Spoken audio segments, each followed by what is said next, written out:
Hi friends, I'm Michael Oxman. I had a few things.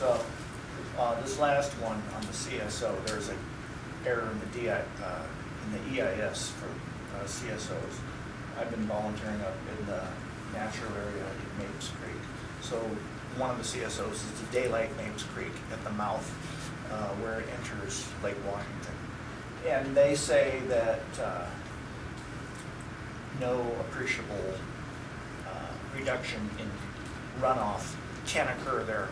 So therefore they have to install this big honkin concrete right before it daylights. And that's wrong because in the headwaters of Mapes Creek is a bunch of ivy, vast seas of ivy.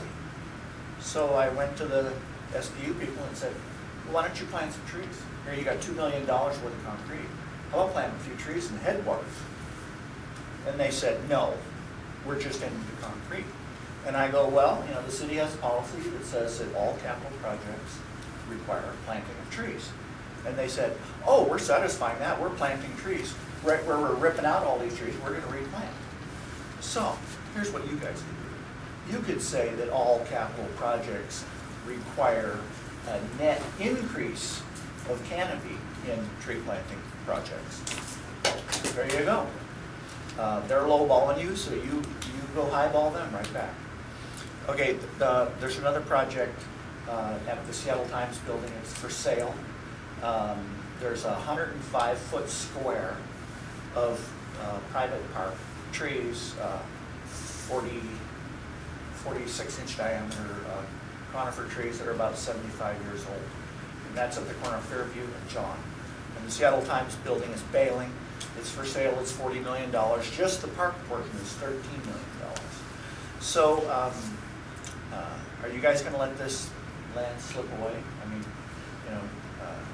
you know, if it's sold and then Vulcan bulldozes it, uses it as a construction yard while they build a couple high-rises, and then when they're done using it as a construction yard, then they replant it with trees. Would you mind if these 46-inch diameter cedar trees that were built during that were planted during the Depression get replaced with, 1.5-inch caliber trees? If you would mind, then write a letter saying that. And then the last thing was my letter I sent you last month about the circus down on Aurora with contractors removing trees, street trees. There is some question about whether these trees removal was permitted.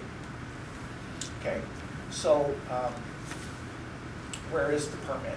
I asked the Seattle Tunnel Partners people for a copy of the permit. Haven't gotten it. I talked to 2 different people at SDOT, and apparently the new street tree ordinance that you guys have reviewed does not require arborists for tree removal. It only requires arborists for tree pruning.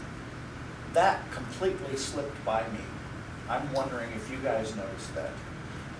And then so in my conversation with the SDOT people, I asked, well, what does the Washington State Contractors Law say about arborists removing trees versus contractors removing trees?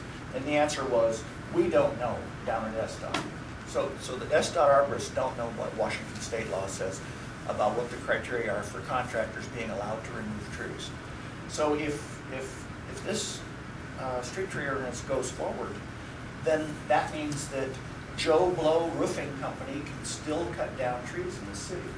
And I understood that your intent would be that only arborists would be allowed to prune trees or remove trees. So I'll check on that. So there's a few items. And then as far as how you guys get your information, I would suggest that you designate a representative to sit on the board of Save the Trees Seattle. Thank you. Thanks.